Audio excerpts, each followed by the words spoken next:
Imagine standing on a beach 40,000 years ago. Nothing but the horizon in front of you. No compass, no map, no satellite, no GPS pinging your location back to you. Just the sound of waves and the strange burning certainty that there is something out there worth finding. And somehow, against every modern assumption about what humans could possibly know, our ancestors sailed into that emptiness and found land, again and again, across oceans, deserts, ice sheets, and mountain ranges that would challenge even a well-equipped explorer today. The story of how they did it is one of the most underrated survival mysteries in human history, long before Google Maps, before Magellan, before even the invention of writing.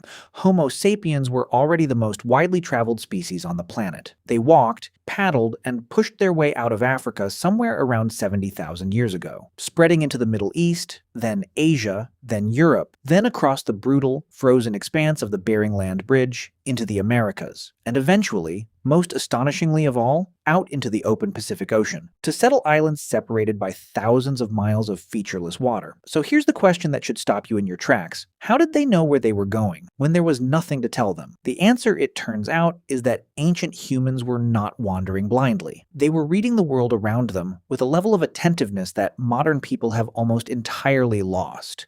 Because when you strip away satellites and instruments, the Earth itself becomes an instrument. The sky becomes a compass, and the ocean becomes a map, written in swells and currents instead of ink. Take the Polynesians. Their navigators regularly sailed distances of over 2,000 miles across open Pacific water in double-hulled canoes, reaching remote specks of land like Hawaii, Easter Island, and New Zealand, with a level of accuracy that stunned European explorers who assumed such feats were impossible without instruments. And yet these navigators had a system, a deeply sophisticated one, built on memorizing the rising and setting points of specific stars along the horizon, a method now called a star compass. A navigator could hold an entire mental map of over 200 stars and know exactly which one to steer toward at any given hour of the night. As dawn broke and the stars faded, they would switch to reading the direction and pattern of ocean swells. Because swells, generated by distant, consistent trade winds, move in predictable directions. A trained navigator, lying in the hull of a canoe, could feel the rhythm of the boat rocking beneath him, and know, without seeing anything, whether he had drifted off course. This skill, incredibly, is still taught today by master navigators like the late Mao Piailug. He helped revive traditional wayfinding in the 1970s,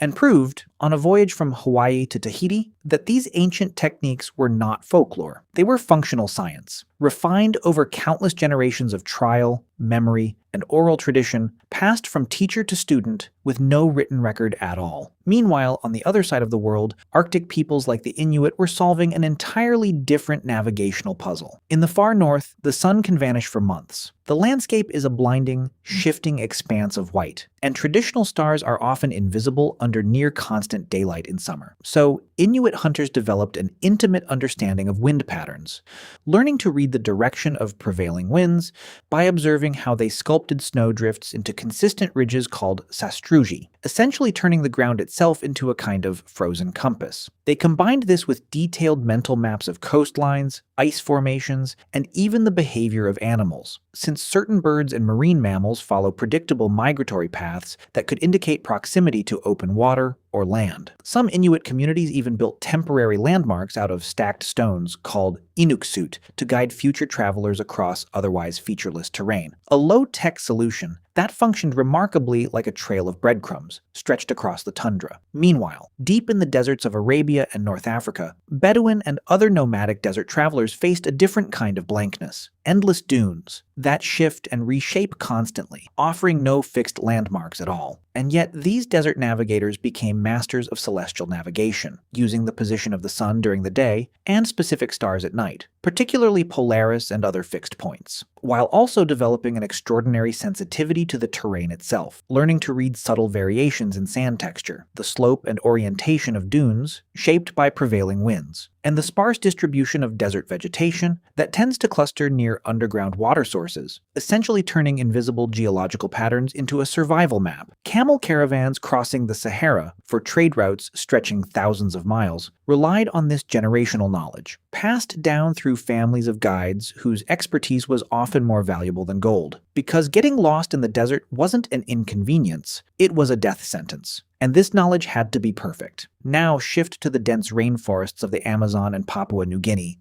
where the challenge flips entirely. Instead of too much open space, travelers faced too little visibility, with thick canopy blocking the sky almost entirely. Here, indigenous peoples developed navigation systems based on an intimate, almost encyclopedic knowledge of local ecology, learning to identify specific trees, route patterns, insect sounds, and even the behavior of particular animal species as location markers, essentially building a three-dimensional mental map, layered with sensory detail rather than visual landmarks. This kind of knowledge, built over a lifetime of immersion, allowed hunters to travel dozens of miles through seemingly featureless jungle, and return home with total confidence, a skill so refined that early European explorers, dependent entirely on compasses and written maps, were consistently outmatched, and often had to rely on indigenous guides simply to survive. So what ties all these seemingly different systems together? From Pacific star compasses, to Arctic snowdrift reading, to desert dune navigation, to Amazonian ecological mapping? It's a single underlying principle, and it's one worth sitting with for a moment, because it reveals something almost humbling about the difference between ancient and modern minds. And that principle is this: navigation wasn't a tool ancient humans used, it was a relationship they maintained. A constant, active dialogue with the environment, built on observation skills sharpened over thousands of hours of direct experience. Passed down not through books but through apprenticeship, storytelling, and repetition. And this is precisely why these systems are so hard for modern people to replicate today. Not because the knowledge was primitive, but because it required a form of attention that our GPS-dependent brains have almost entirely outsourced. There's actual scientific research backing this up. Studies on modern wayfinding communities, including work published on Polynesian navigation techniques, have shown that traditional navigators develop measurably enhanced spatial memory and pattern recognition, compared to people who rely on digital navigation tools, suggesting that the skill wasn't just cultural, it was cognitive, literally shaping how these communities' brains processed spatial information.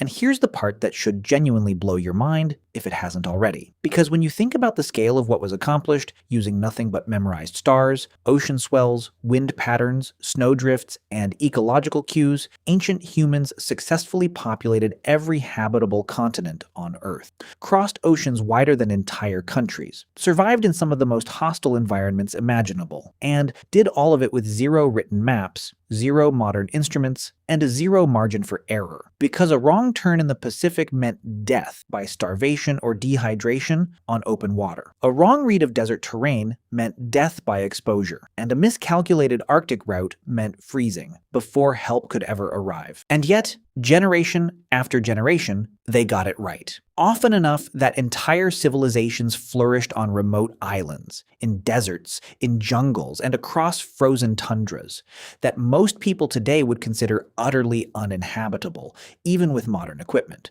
So the next time you glance down at a blue dot on a phone screen, guiding you turn by turn to a coffee shop 3 blocks away, it's worth remembering that your ancestors, using nothing but the sky, the wind, the water, and an almost unimaginable depth of learned attention, crossed the widest ocean on the planet and found a single island in the middle of nowhere, not by accident, but by mastery. And that mastery, quiet, patient, and passed hand to hand across thousands of years, is arguably one of the greatest feats of human intelligence in our entire history, proving that, long before we had machines to think for us, the human mind itself was the most powerful navigational tool ever created.